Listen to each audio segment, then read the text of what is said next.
As the 35th police chief for the city of St. Louis has been an honor of a lifetime. Tonight, the city of St. Louis is setting out in search of a new police chief. John Hayden is retiring in February after 35 years with the department.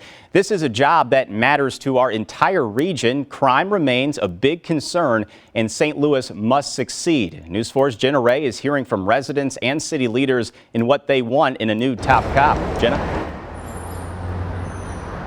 Tonight, residents say they are ready and looking forward to change. They say they're most concerned with some of this policing that's happening on the street. They say they want to see more officers out addressing and being proactive about crime, looking at those traffic enforcement issues. And overwhelmingly, nearly every single resident tells me they just want transparency. Just shouldn't be allowed to just run somebody down with a car and kill them and just go home and eat a chicken dinner as if nothing never happened.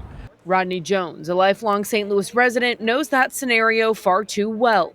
His brother, Eugene Jones, was hit and killed by an unknown driver 3 weeks ago in North City. His killer still on the run. Breaking into cars, breaking windows. I've heard a lot of car thefts as well. So, and then, you get the occasional shooting around here as well. That shooting caught on camera in the Grove weeks ago, where Cody Vogel has lived for nearly a year. He's had other incidents too. I've had to call the cops again since that last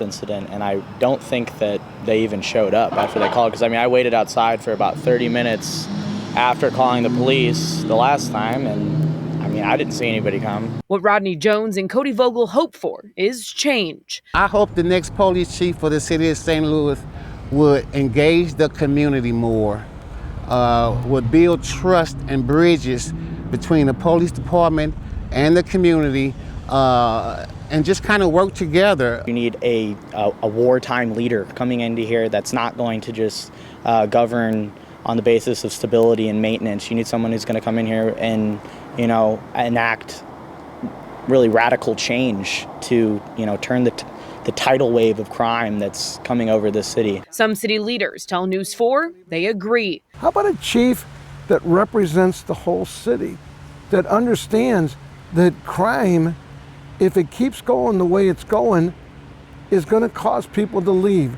South City Alderman Joe Vaccaro says he wants to see a chief who speaks for themselves and will engage in proactive community policing.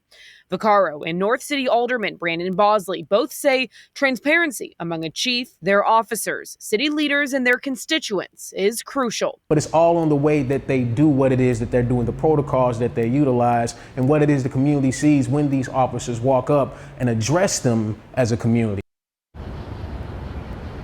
In an earlier press conference today, Mayor Jones says she is looking specifically for a diverse candidate. Now, both of those aldermen you just heard from told me specifically they don't care what the candidate looks like. They specifically want someone who's fit and qualified for the job.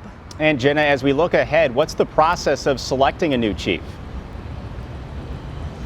So, Corey, right now that we know that Mayor Jones and Public Safety Director Dan Isom are working together and looking internally, and nationwide for their next chief. Now, people watching at home or streaming online, you also could have a say in this. We have a poll up on our news app. That's the KMOV News app. You can have your own input in this as well.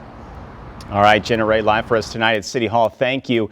Well, the next police chief will be the 5th in the last 20 years. You can see Chief Hayden's predecessors here. Joe Mokwa was the longest serving chief, staying in office from 2001 to 2008.